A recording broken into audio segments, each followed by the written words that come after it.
practices do you consider essential, or what poses, I should say, Yeah. practices or poses essential for midlife well-being?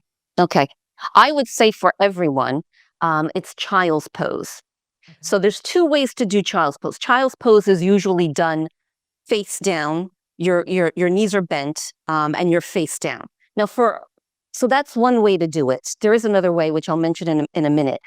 Now, for a lot of people with dodgy knees who can't do that, there's another way. But that pose, child's pose, is what we call in yoga a restorative pose. And because of the position of the body, we are actually resetting the nervous system. So it's very calming. It's very calming to the nervous system, which is really lovely. And it's also really good for stretching out the lower back, the glutes, the hips, which is another area where we hold on to a lot of tension, a lot of emotions. And as you were saying, we spend a lot of time sitting. So it's a great way to release tension in that part of the body. So child's pose is a brilliant pose because it is calming to the nervous system, helps us physically, and it's almost meditative. You get into that pose and you just feel wonderful.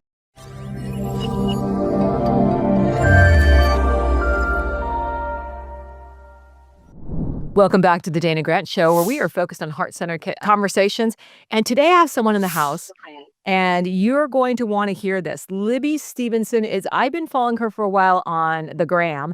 And my daughter told me not to say that, but I'm going to say it anyway.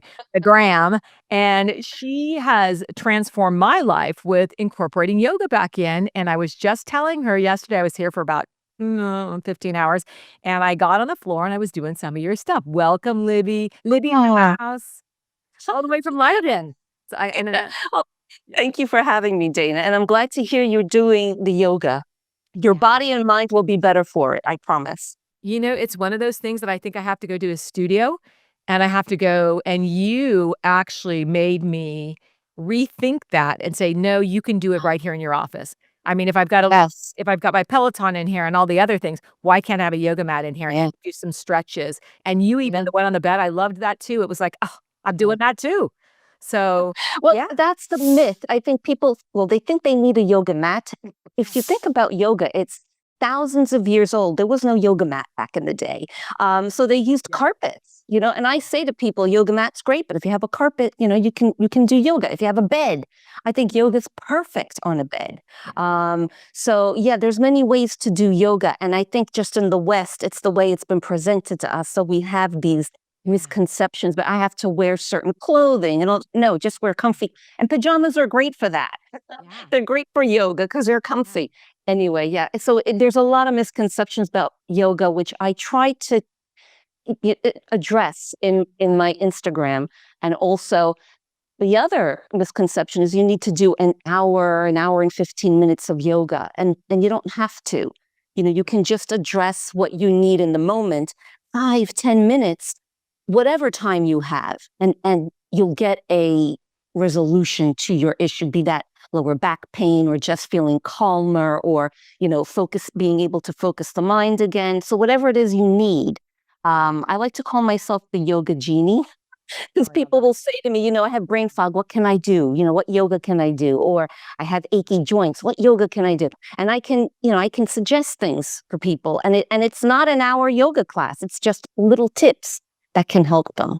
So 5 to 10 minutes of yoga. If I got out of my chair and I have 15 minutes in between clients, I can get down on the floor. It's hard to get on the floor and get back up. I'm going to tell you. Sometimes I feel Well, that's not. and you know what? The older we get, if we don't do it, the older we get, the more difficult it becomes. I experienced that when my children, I had a daughter, she's now 28, but at the time she was about 5. And I had my children later in life. I spent my 30s pregnant. So by the time she was 5, I was in my early 40s.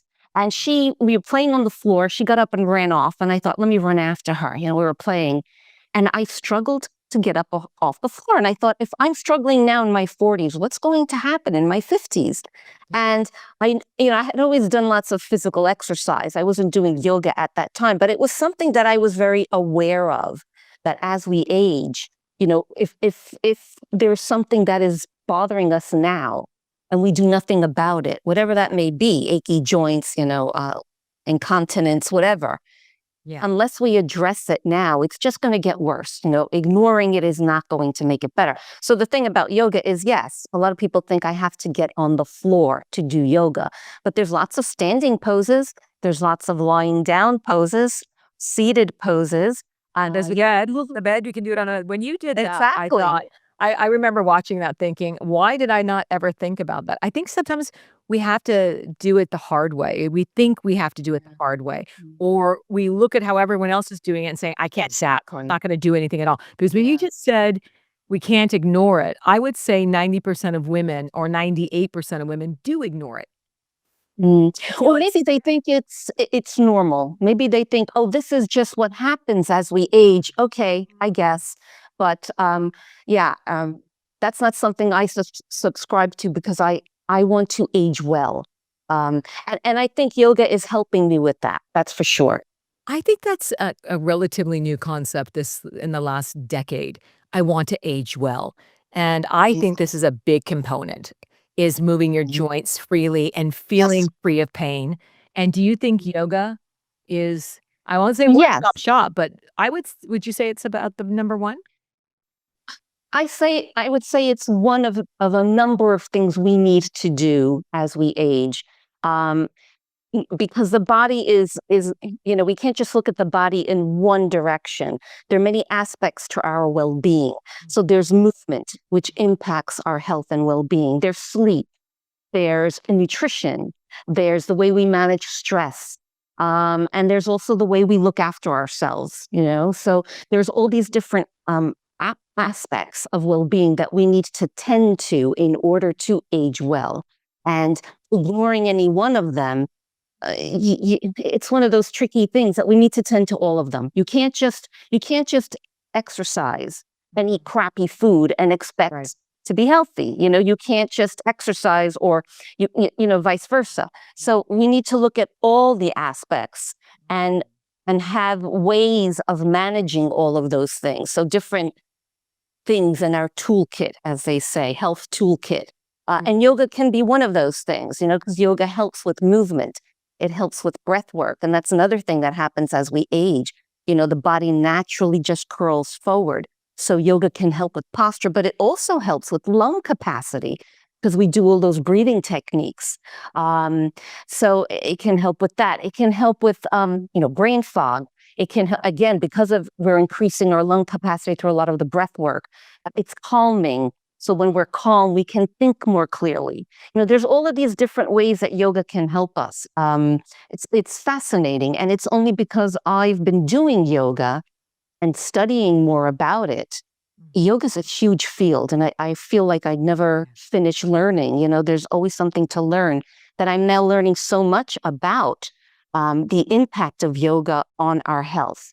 And I have to say, there aren't many large studies to support that yoga is good for our health. There are small individual ones, maybe on breath work or maybe on particular movements, but there are more studies happening now. So yeah, so there's more, and Yeah. anyone who takes yoga always feels calmer and better, but not just because they did it's got a lasting effect. And yoga is different than exercise. Yoga is not exercise. Right. And I think a lot of people don't realize that. They think, oh yeah, I exercise, I do yoga. But yoga is a form of movement that incorporates breath work, meditation, awareness. And sometimes we don't move. There's stillness in yoga. And it's all these things that affect us at a very deep level. And I like to say it affects our nervous system because we also move in different ways. As I mentioned, we lie down, we stand up, we twist, and other forms of exercise, it's all of this up and down, forward and back. You're not really moving the body in many different directions.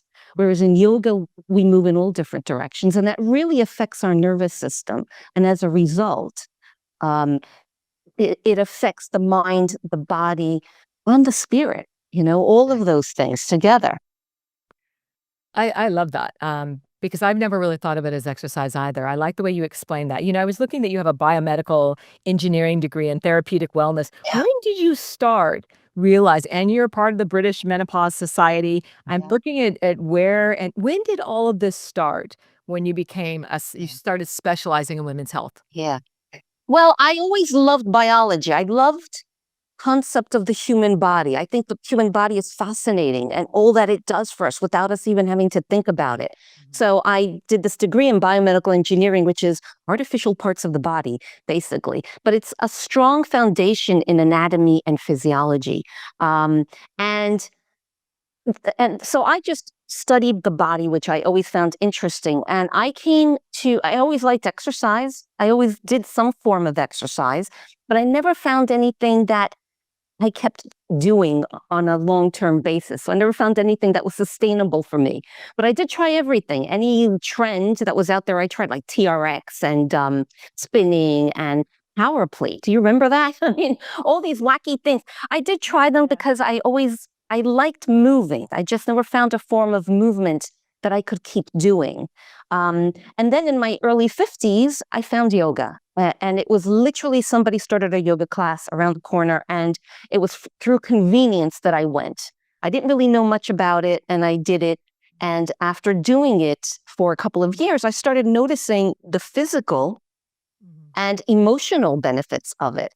And I wanted to learn why. At that same time, I was going through empty nest, so I had 4 children and they started leaving home. And I was a stay-at-home mother.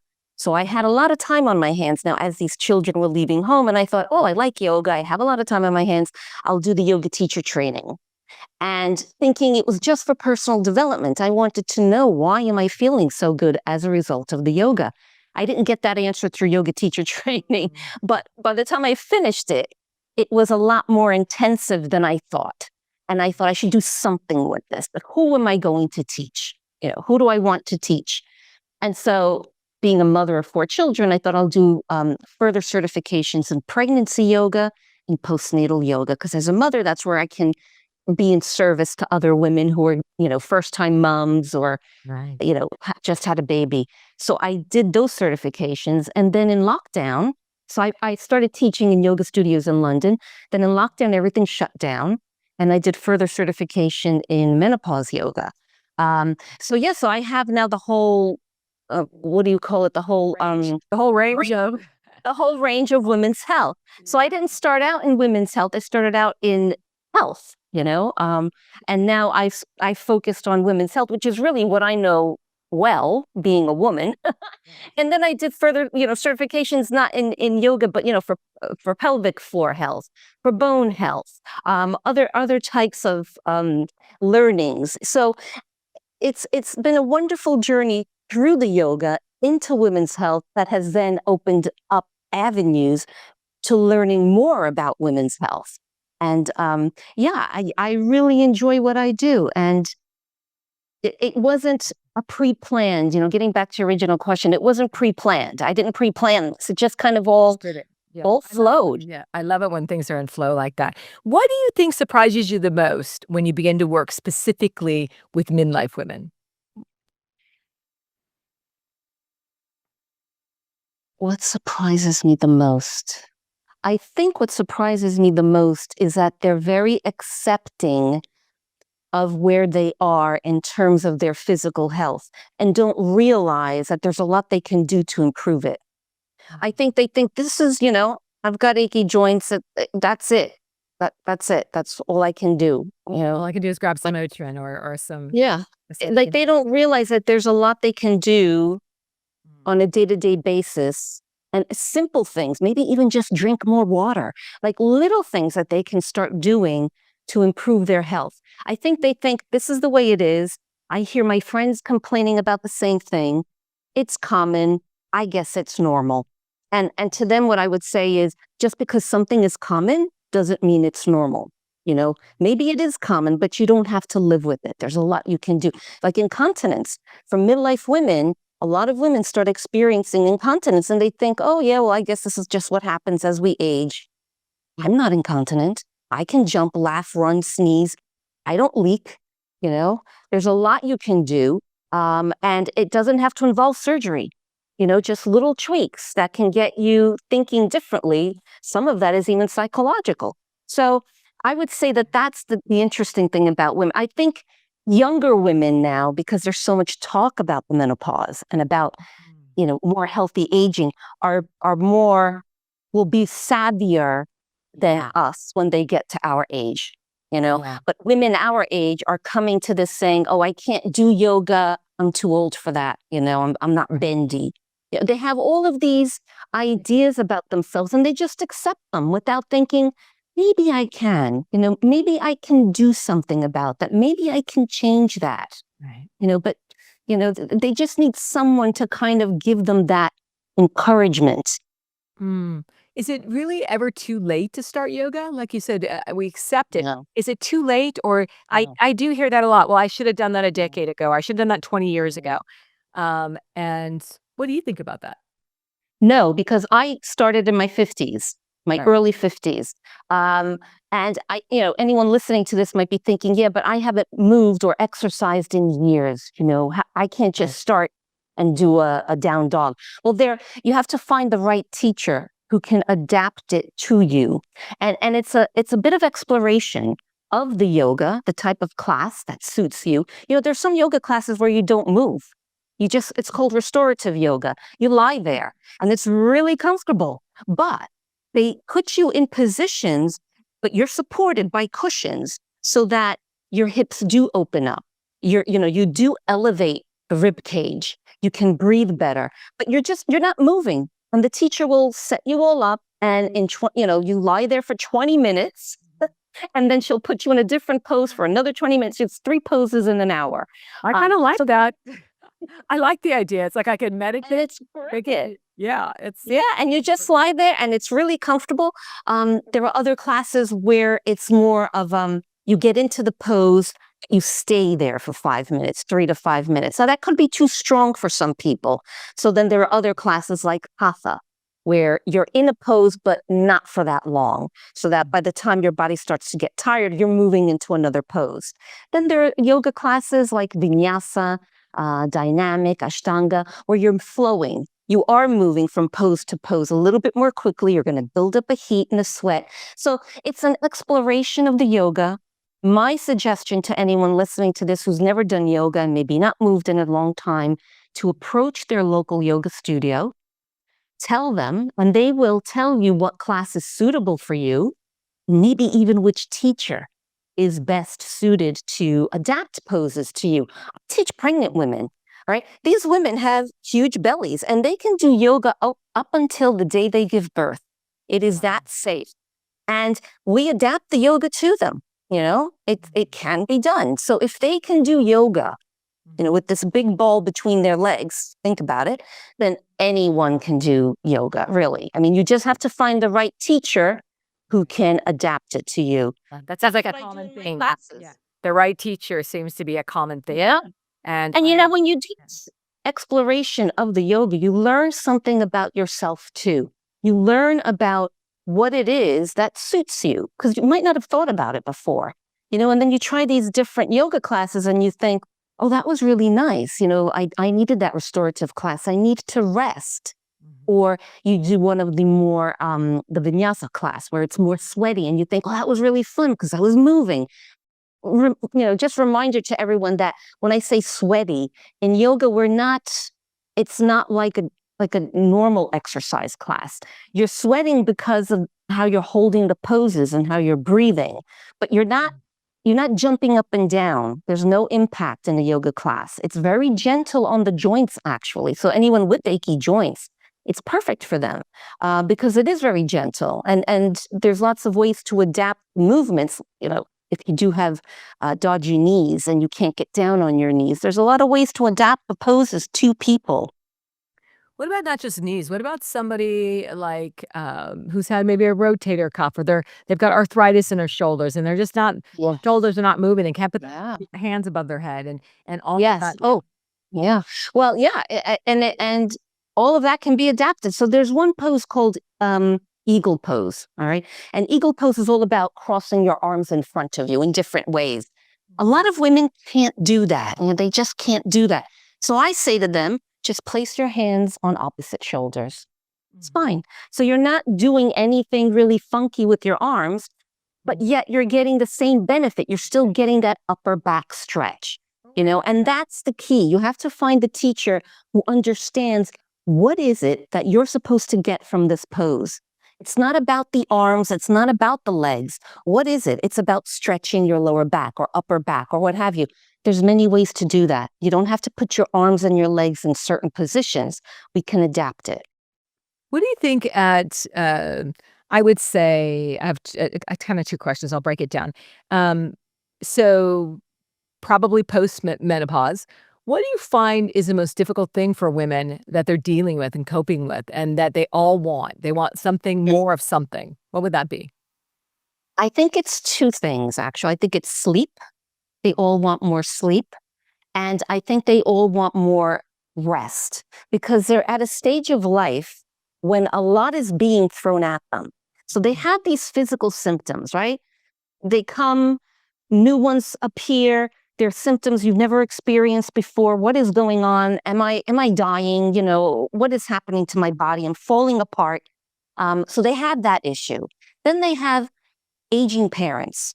Then they have children who are leaving home and now they're finding themselves without a focus, not feeling needed anymore. They're coming to a crossroads in their career. Maybe now they're sitting across from a partner after years of being with them, and they don't really know who that person is really after all these years. So there's a lot being thrown at them, and I think they just want some way to say to the world, just stop for a minute. Just stop and let me pause. And you can get that in yoga. You can get that because in yoga, focus is on you.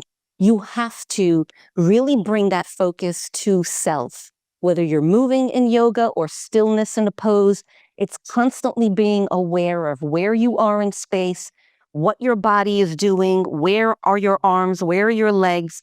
It's this constant focus back, inward focus, which encourages compassion and really connection to our inner self in a way that other forms of exercise, you don't get that. So I would say it's those two things, more sleep and that ability to get rest from everything that's happening around you. It can be overwhelming. Yeah. It can just be overwhelming and you don't know in which direction to go. So when you go to yoga, you get that ability to just pause and focus on yourself because we don't do that as women, really, do we? No, not very often. I think we're trained, and certainly my generation, to focus out. Like you said, take care of children, take care of husbands, take Yeah. care of everyone in our lives. And I think Yeah. that women tend to put themselves last. I think Yeah. I see that over and over again. What practices do you consider essential, or what poses, I should say, Yeah. practices or poses essential for midlife well-being? Okay. I would say for everyone, it's child's pose. Okay. So there's two ways to do child's pose. Child's pose is usually done face down. Your knees are bent, and you're face down. Now, so that's one way to do it. There is another way, which I'll mention in a minute. Now, for a lot of people with dodgy knees who can't do that, there's another way. But that pose, child's pose, is what we call in yoga a restorative pose. And because of the position of the body, we are actually resetting the nervous system. So it's very calming. It's very calming to the nervous system, which is really lovely. And it's also really good for stretching out the lower back, the glutes, the hips, which is another area where we hold on to a lot of tension, a lot of emotions. And as you were saying, we spend a lot of time sitting. So it's a great way to release tension in that part of the body. So child's pose is a brilliant pose because it is calming to the nervous system, helps us physically, and it's almost meditative. You get into that pose and you just feel wonderful. It's stretching you, but you don't feel the stretch. Mhm. Now, because we are on our knees, really, in that pose, for a lot of people with dodgy knees, they can't be face down. So you can do it on your bed, on your back, and just hug your knees to your chest. It's the same pose, only reversed. So we've reversed the orientation of it. Same idea. Kinda So you're it's almost hugging. like, yeah, it's almost like, not to interrupt, but you're telling everyone to give themselves permission to not do it like you see it. It just Exactly. threw me back at my retreat in Italy a couple of years ago, where I had a yoga instructor the first day come in, and it was to really stretch everyone after traveling from the States to Italy, and she was very advanced. My team over there Uh, hired a very advanced instructor, and everybody was in their cute outfits and arm behind their head and pulling their leg up behind them, and literally 2 people injured themselves. I am literally rolling on the floor like a walrus because I'm not doing it.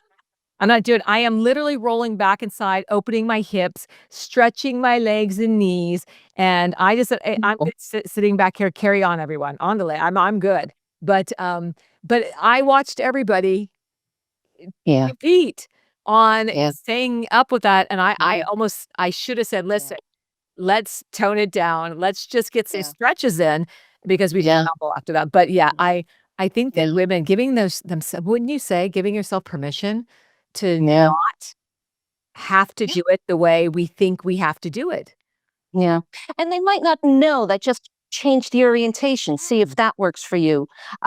There's another famous pose in yoga known as legs up the wall. Mm. Perhaps you've heard of it. And again, you can do this on a bed, and all you do is you place your legs up against the headboard. So you're lying on your back and you're getting as close to the headboard as you can, and then you just place your feet on the headboard and relax the legs. So it's another one that is very calming to the nervous system. It's gently stretching the lower back, the glutes, and the backs of the legs. Um, and you just lie there, and you could even fall asleep in it. It's completely safe for everyone. I don't know anyone who can't do that one, you know? So those are the two. Child's pose, either face forward or on your back, and legs up the wall, L definitely. and legs at the wall, does that like bent knees or straight legs? You can have your legs straight, and if it's too strong for your lower back, let's say some people find that too strong, Yeah. you can place the soles of your feet on the wall so that your knees are bent, or you can place a cushion under your hips. Um, and that might release some of the tension in your lower back. Yeah. So there's When you said different that, I could ways. feel my lower back that might be tight on that.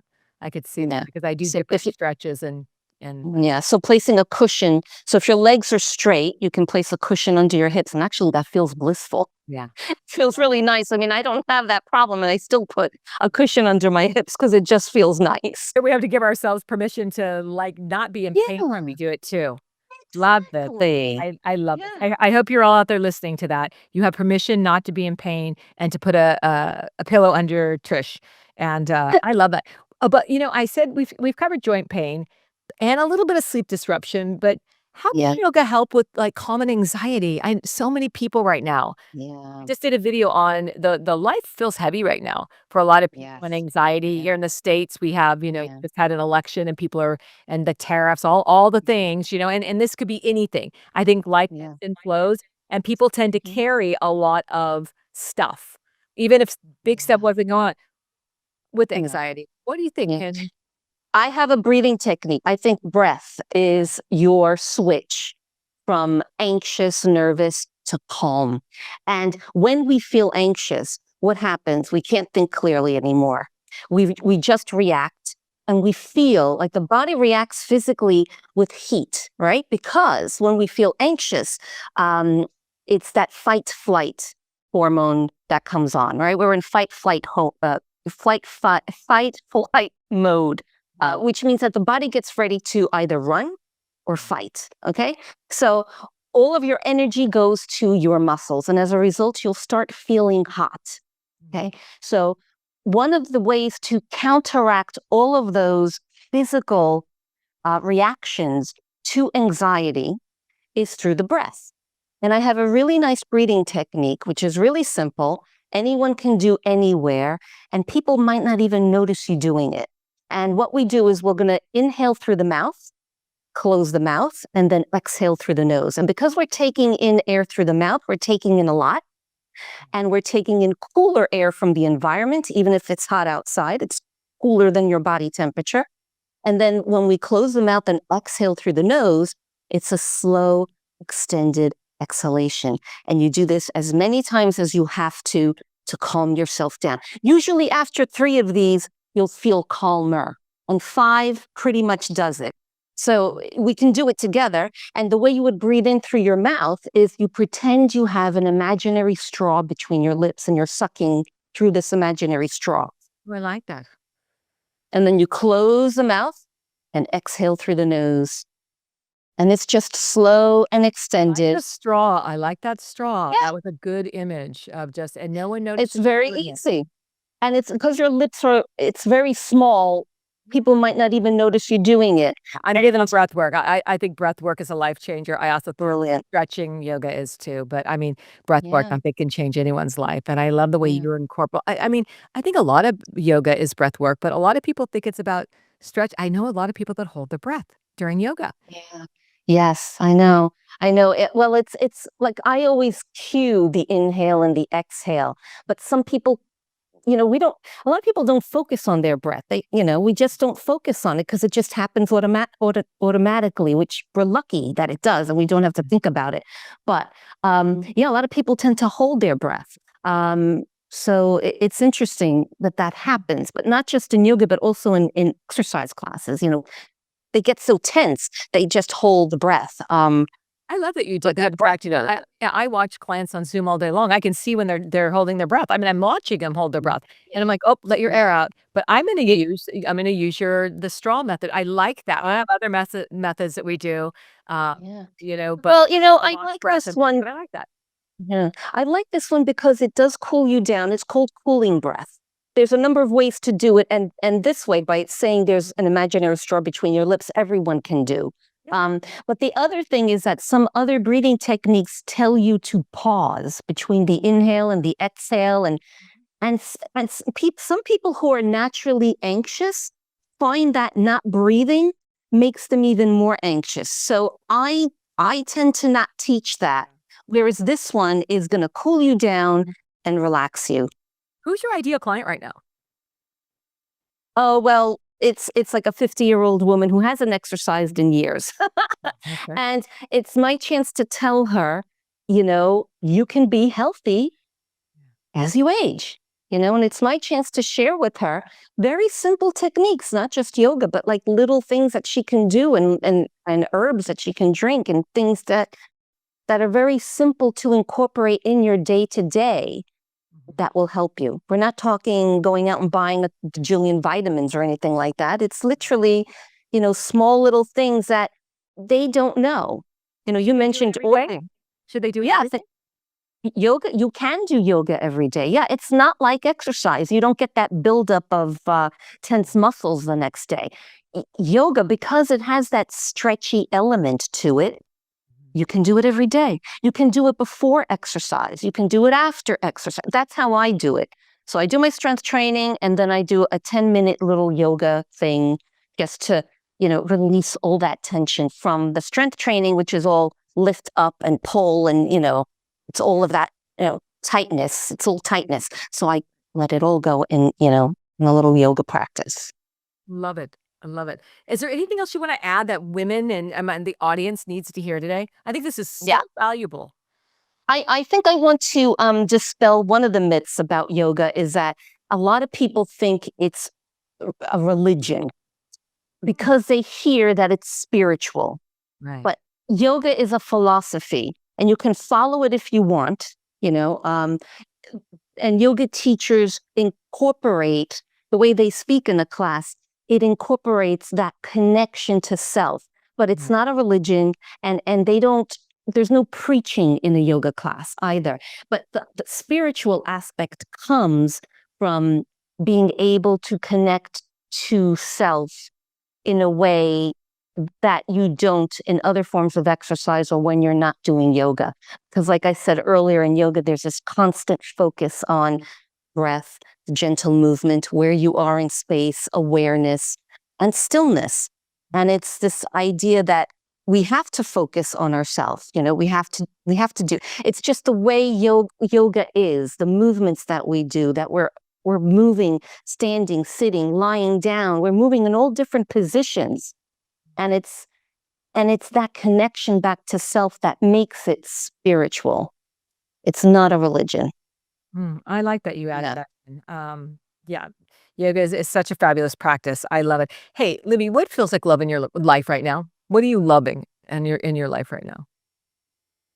I think I'm actually loving the stage of life I'm in because I think I've found Mhm. a new journey. So I loved being a stay-at-home mother. I loved being a mother. Mhm. And then as they were leaving, I started losing focus. Like, well, now what? What am I going to do now? I can't go back to biomedical engineering. I mean, that's evolved and I haven't followed that journey. So what do I do now? And I think I found a focus and I found something that lights me up in the morning, knowing that I'm helping other women to have a better journey, be it a menopause one or an aging one, and that is now my focus and my motivation every day to post on Instagram. Like, what do they actually? I feel like I have too many things I want to share and I don't have enough time almost, because, I just don't want to overwhelm people. But I would say at the moment, I'm just loving where I'm at. I have 4 children. Thank God they're all healthy and successful. And I am healthy enough that 3 of them live in the States. I live in London. One child lives with me, and I'm healthy enough that I can go visit them. So I'm in a good place. So thank God. I'm very happy and grateful to be where I am at this stage of life. I certainly never expected this. Yeah, I never expected this. I think all of us say that at this age. Well, maybe not all of us. I think the Yeah, ones that are open to this evolution of transition and want to keep yeah, learning and evolving, it's like that's key. I never thought that I would actually, be 60 and Yeah, an international life coach. It's like, and write a book right. and all Yeah, the things. Yeah. It's like, what? I never considered that. But it was the yeah, discovery, starting discovering the healing and the self journey. And I went in it again for me, just like you. You went in it yeah, to have a better understanding and quality of life after the children yeah. left home and Yeah. you're But yeah, yeah. And you said something really interesting, curiosity. I think that's key yeah, to just living well, always being curious. And it was that curiosity as to why I was and which brings us all the way back to the beginning of this conversation, yeah. why I was feeling so good through the yoga. And it was that curiosity that led me to becoming a yoga teacher. And here we are. Yeah. Yeah, I say be curious all the time. I'm a very curious person. I'm always digging and looking and researching, and I'm like a puppy out there. It's like, "Oh, something new, something shiny." And I just love you out there. How can people find you on Instagram? Where do you like to hang out the most? Yeah. LinkedIn, Instagram, Facebook? Yeah. Instagram. I do have other accounts, but I don't do anything on them. So Instagram is my main one. That's where my people are. So that's where I show up. I do have a website, which is currently under review. I'm currently redoing that one. But yeah, I do have a website. But yeah, my place is Instagram. That's my social media home. Yeah, and that's Libby Stevens, dot Wellbeing. Yeah, Stevenson.wellbeing. Stevenson dot Wellbeing. I just looked up menopause, midlife, and women's health. I Yeah. love your page. I love your information. You always keep it real, and I think it's Thank you. so great. I can really connect and identify. You make me laugh. You push me to do, and I'm gonna, because my lower back Right? the last couple of days sitting here 15 hours a day, at my middle of my back's a little tight. I'm gonna do a Yeah. power walk, and then I'm gonna scooch up to the head of my bed, get a pillow Yes. back, and legs are gonna go up because I can feel Mhm. when you said that, I energetically knew that's gonna That's really what work you well need. for me. That's what I need, and that's gonna work well Yeah. for me. I'm intimidated on the floor because it doesn't feel good. It hurts my joints, and I don't Mhm. wanna do anything that hurts, No, just I mean, exactly. this body's been through a lot, Yeah. and it's Yeah. like, yeah, Yeah. I And, wanna be and you gentle know with it. what? And I think through yoga, we also learn self compassion Yeah. because So we glad you have said that. I'm to, really glad you said that. Yeah, yeah, because I self-compassion. think in yoga, you have to deal with the body you have in that moment. Yeah. And you have to just be able to be gentle with it and compassionate. And some days I can do certain poses better than others, than on other days, and it's that whole idea of treating ourselves with self compassion. And Libby, people are in for a treat with this. I hope that you guys have listened in, wrote down some tips. You know where to find Libby out there. That's going to be a treat too. Thank you for thank you for showing up. I know it's late in London right now, and My pleasure. It and was a I pleasure to chat to you. oh, it was wonderful. I just have loved you since I found you out there, and I'm so glad we made this happen. So everyone, go find Libby Stevenson out there on Instagram, the gram. I got to say that one last time, the gram, and, and have a great day. Thank you for joining us here at the Dana Grant Show, and we're just glad you came, and I hope you take away all the things you need from this incredible conversation. I love this conversation. My heart is just expanded with information. I'm going to go use some of these tips. So thank you, Libby. Thank you for having me. I really enjoyed our chat. Yeah, me too. Okay. Thank you, everyone. Bye bye.